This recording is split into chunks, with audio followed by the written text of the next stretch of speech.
So it's kind of corny, but sometimes the universe has a way of pointing you in the right direction, or in this case, confirming a decision you made. So here's a really quick short story, and if you want to skip this short story and get to more of the review portion, time codes are in the description below, but this story does kind of make the rest of the video make a little bit more sense. Anyway, with my own money, I bought the new Rode Wireless Pro the first day it was available for pre-order, and thank God I did, because looks like they're pretty back ordered by now, and I got them within a few days. Gotta love B&H. However, before I opened them to start using them, like I am right now, I wanted to film a little bit of the unboxing and setup because, well, I wanted to make this video. But I had a script ready to go discussing some of my favorite lenses to use, and I didn't feel like filming the unboxing of the Rodes before I filmed that video. So I pulled out this wired lav, perfectly good wired lav microphone. I've used it plenty of times and it's very reliable. I plug it into my FX3 audio handle. Now, if you know the FX3, there's a switch on the side of that handle that turns the handle operation on and off. While most of the time I have it on because I'm running a shotgun microphone or something out of it, the last time I'd used it with the camera, I was shooting as a B cam and I had the handle on and no mic plugged in. So in order to get scratch audio for the editor to use, I turned the handle off. That way the FX3 would just capture everything from its internal onboard microphone. Fast forward to me filming that video about my lenses and yeah, you guessed it, went through the entire thing and then realized I'd recorded it all on my FX3's onboard microphone and not on this wired lav. Big fail, and even worse, big waste of time. And the irony is, had I just used the Rode Wireless Pro set that I already had in my possession, equipped with its onboard recording capability, my audio would have been saved and very usable with the mic's 32-bit float recording option, regardless of how it was recorded in the camera. And to me, that was the universe saying, yeah man, it is time to get this wireless system and it is time to get it right now.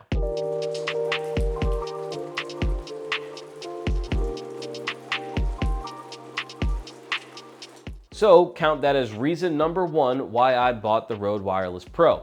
Any solo shooter will tell you that mistakes can happen and onboard audio recording can be an absolute lifesaver. The next reason I bought this set is simple math. 32-bit float audio is the wave right now. Long story short, your audio won't clip and become overmodulated if you raise your voice, and if your voice is too low, while raising the gain in post would usually add a bit of noise to your audio, it shouldn't in the 32-bit audio format. If you look across the recorder landscape right now in terms of the smaller ones that can be placed on the body for interviews or put on people during weddings or events, things like Zoom's F2 or Tascam's DR10L Pro, they'll run you about $180 to $220 for a professional set that is equipped with 32-bit float audio recording. So if you want two of them, that's going to be somewhere between $360 and $440 if my math is correct, and I think it is.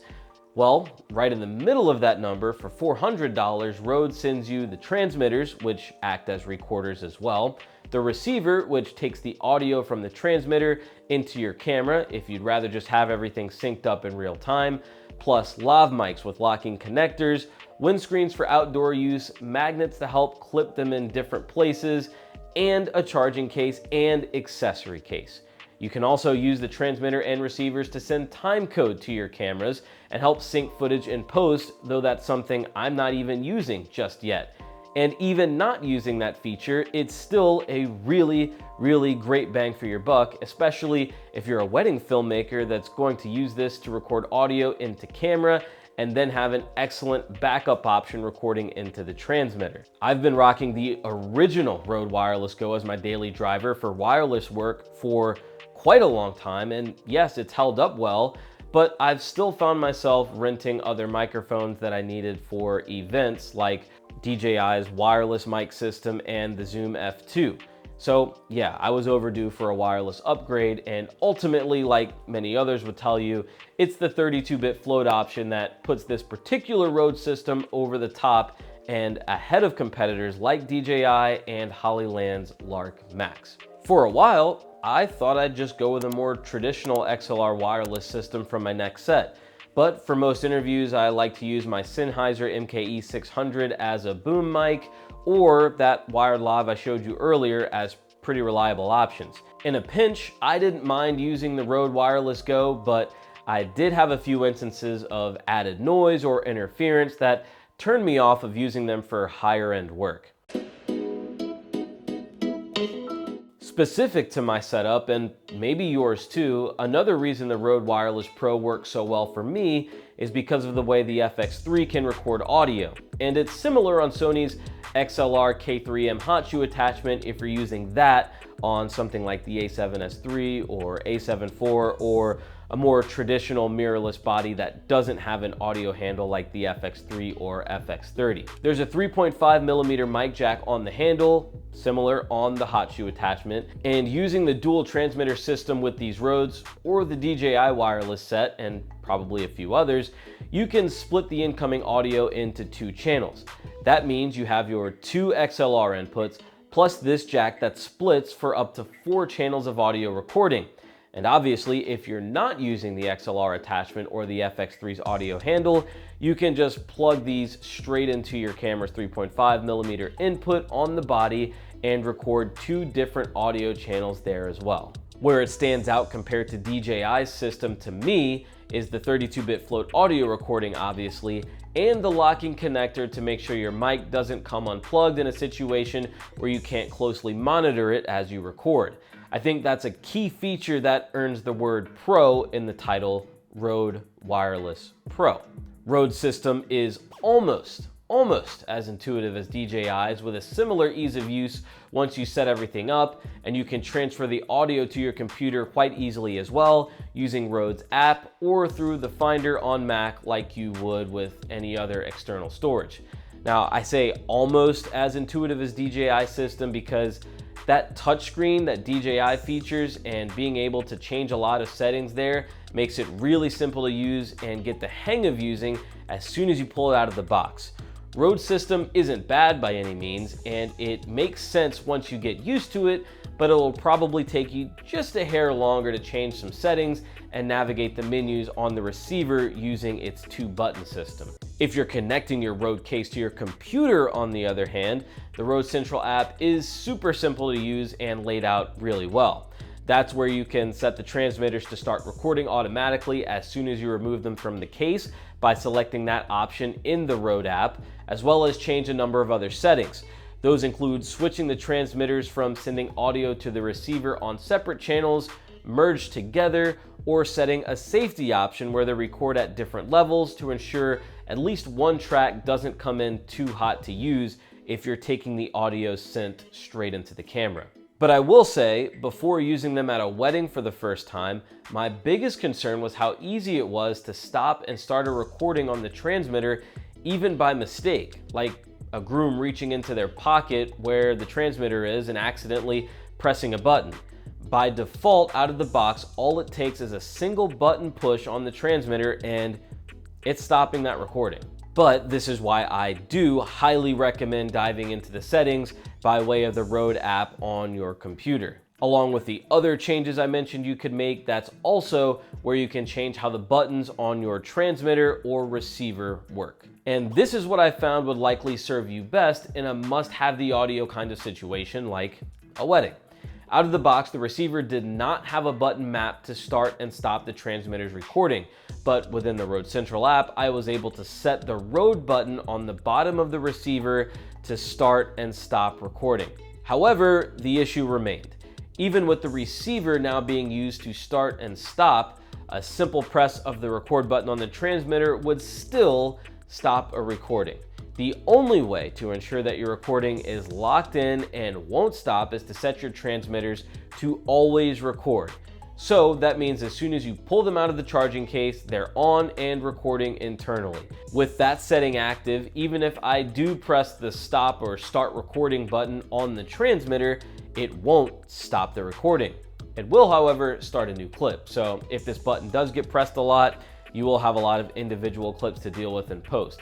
And by the way, all of these settings can also be changed in Rode's phone app as well, so I recommend you have the provided cables in the field with you to be able to make changes as you go.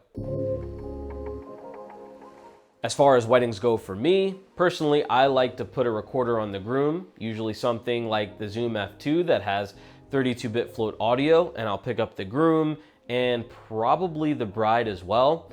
Then on the efficient, a DJI transmitter that's both sending audio to my camera and recording internally, and I'll use my Zoom H6 field recorder plugged into the speaker or DJ system as an added layer of backup. But what I've found most is that when it comes time to edit, I end up going with the 32-bit file for the groom and usually for the bride as well.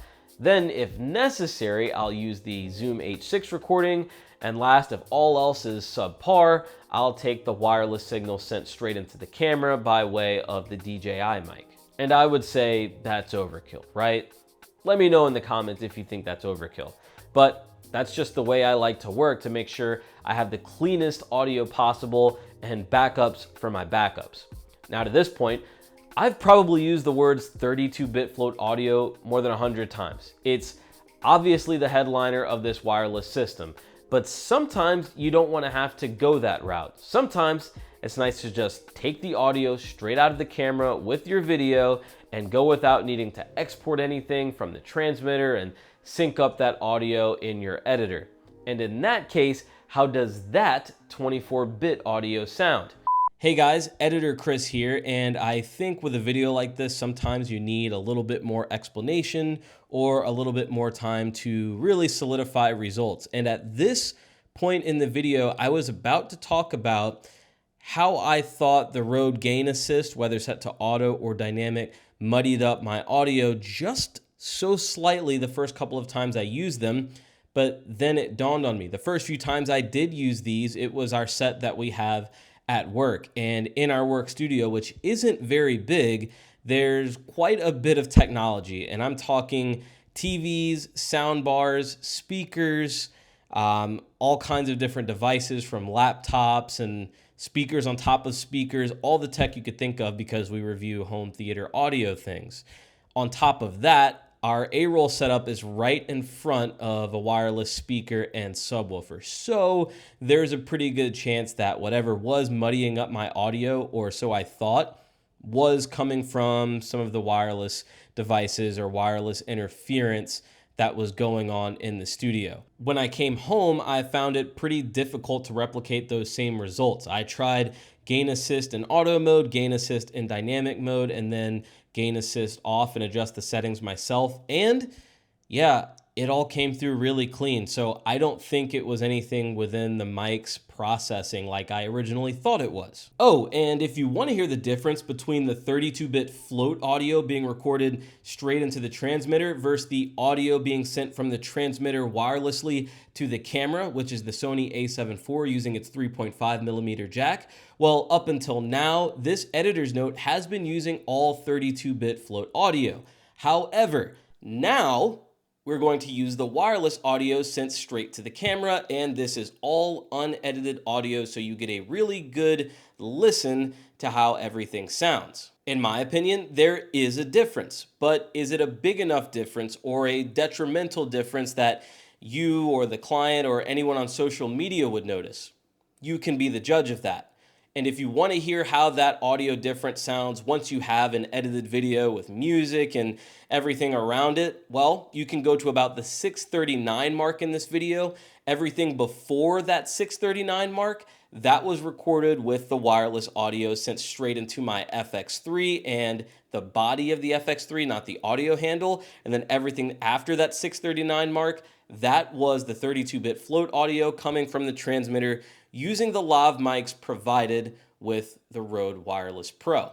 Again, there is a difference, but is it enough for you to notice or to have to use the 32-bit float audio every time? I will let you be the judge of that. For now, let's send it back to our host. The goal is to have them as close as possible. That way the 32-bit recording is truly just a backup option, since it does require a little bit more work to sync in post.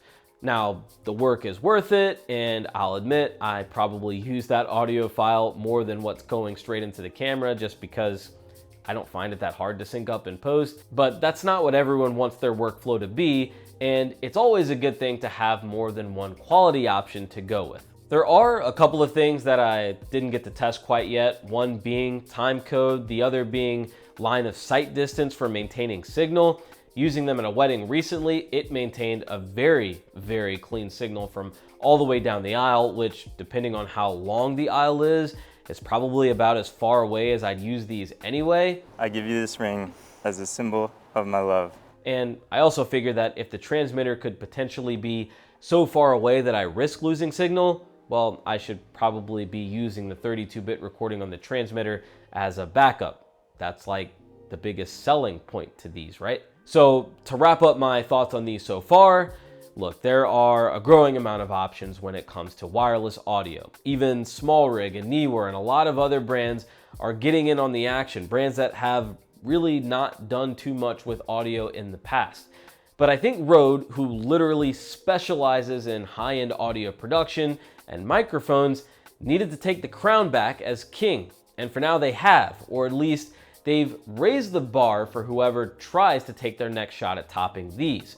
But personally, I'm not waiting for whoever does take that next shot. These take care of my needs here and now because this feels like a wireless system that can keep most content creators, especially solo creators, satisfied for quite a long time with everything that it offers. As I use this wireless set more and more, I'll report back in the comments anything that I discover. And if you have any questions, feel free to fire those away and I'll answer them as I can. If you've enjoyed this video, found it helpful, entertaining, informative, maybe all of the above, please consider subscribing to the channel where there is much more available and much more to come. And go ahead and drop a like while you're down there as well. I'll see you in the next one, but until the next video, feel free to check either of these out as well because I think those will help you too.